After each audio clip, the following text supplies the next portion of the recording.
Hello and welcome to my show and tell, where I will be presenting you with extracts of letters taken from the Adkins family of Millcote collection held at Warwickshire County Record Office. Document reference CR3554. The collection comprises of 141 letters that provide a sequential narrative around the life of Thomas Adkins, revealed through written correspondence with his mother, father and acquaintances.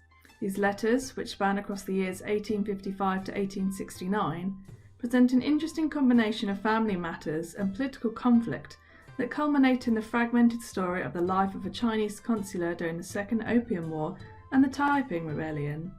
This is one of my personal favourites at the Record Office, and I hope you will enjoy them too. Thomas Adkins was born in 1836 in Millcote in Weston-on-Avon, Warwickshire. His father, John Caleb Adkins, came from an agricultural background, whereas his mother, Temperance Adkins, was the daughter of a partner at the Old Bank in Stratford-on-Avon. Thomas had 5 siblings. The family lived on Millcote Farm, once described as the model farm, and was said to live in an atmosphere redolent with family, agriculture, local solidarity and continuity. Although the Adkins family extruded closeness and a tradition in farming, Thomas did not follow into the family's rural heritage, as you will see in our first letter. The first letter we have here is written by the 4th Earl of Clarendon, the Foreign Secretary, to Thomas Adkins. Thomas, aged 19, had just completed his Chinese studies at King's College in London. In this letter, the Foreign Secretary states that Thomas has been recommended by the college to be appointed as a supernumerary interpreter for British trade with China. The prospect of joining the British trade was an honourable proposition to receive, but must have surely put a lump in Thomas's throat. At this point in time, China and Britain had already been embroiled in the First Opium War and had entered into a Second Opium War. Now, I'm going to provide some very brief context into the Opium Wars, as I feel it's important we acknowledge this scandalous part of British history, as well as key to understanding the context of Thomas's letters. At the beginning of the 19th century, British merchants and the East India Company were involved in lucrative trade deals with China to exchange their tea, silks and porcelain for British goods. The only problem was that, in return for these items, China was not interested in buying from the British, instead asking for payment in silver. This resulted in the British losing large amounts of silver and running up a trade deficit. So, how could the British solve this economic imbalance? The solution was simple. They would import opium to China and exploit their weakness for this addictive drug, requiring payment to be made in silver, thus regaining their losses.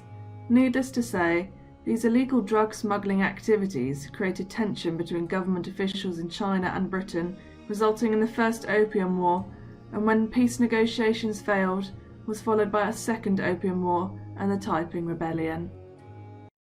Our second letter brings us to the beginning of Thomas's journey to his new station and a new life abroad. Here, Thomas affectionately pens a letter to his mama about his experience on board the Indus ship.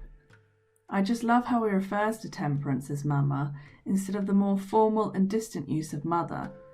To me, this only emphasises the closeness of the family. In this letter, Thomas hurriedly writes a few words of comfort to Temperance, eager to assure her that he is coping well at sea despite an initial period of seasickness. He even remarks that the notorious Bay of Biscay was calm, despite its turbulent reputation due to its exposure to the Atlantic Ocean.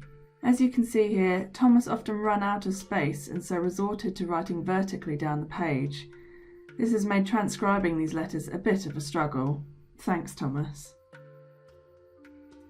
In an extract from another letter, we are reminded of the homesickness that Thomas must have felt, having been away from his family for months. Here, Thomas inquires as to whether his family have had a fine Christmas, before describing his own celebrations away from home, attempting a traditional British Christmas in Hong Kong. The theme of separation in this letter is something many of us can resonate with, as we've been separated from our family during lockdown and unable to attend occasions with the ones we love. Homesickness and the need to stay in communication with his family is evident in another extract of Thomas's letters, written in 1862. In this correspondence between Thomas and his father, Thomas expresses his concerns at the unreliability of the mail and comments that he wishes he had a private telegraph. At the time of writing this letter, Thomas was now in the midst of dramatic developments in China due to the Taiping Rebellion, a rebellion of civil unrest caused by tensions around class differences, a rebellion in which British forces would stage an intervention. During these rebellions and wars, Thomas would be promoted to diplomat and then consul. In this letter, John Caleb is confronted with the horrors and brutality witnessed by his son during the Taiping Rebellion. Here, Thomas describes an encounter with the self-styled Prince of Cheng to demand repayment for rebel assaults. The prince agreed to reparations and weighed out the silver in front of him, before announcing that the rebel soldier has been arrested by his order and would be beheaded. But as Thomas protested such an action was unnecessary, a sword-bearing fellow entered and announced that the rebel had already been decapitated, to which the prince asked if Thomas would like to see the head. Thomas politely declined. However, upon leaving, the head of the rebel was placed in full view, as he says in the letter here, for he had placed it just at the outer door. We could hardly avoid trampling on it. It's hard to imagine nowadays sending a message of such a bloody tale to a loved one, but it seems in these times no detail was left untold. To conclude, these letters give an unreserved account of the life of Thomas Adkins, a Warwickshire native who becomes embroiled in the dangerous reality of his position as supernumerary, diplomat and consul during the Opium War and Taiping Rebellion. A sense of close family relationships is also palpable in reading these letters, a strong factor in his childhood that Thomas maintains despite the distance. Hopefully this tale of the collections has brought the details of the letters forward for you. I hope you get a sense of what a privilege it is to read these intimate letters that bring together the two opposing sides in the life of Thomas Adkins, home and away, family and profession.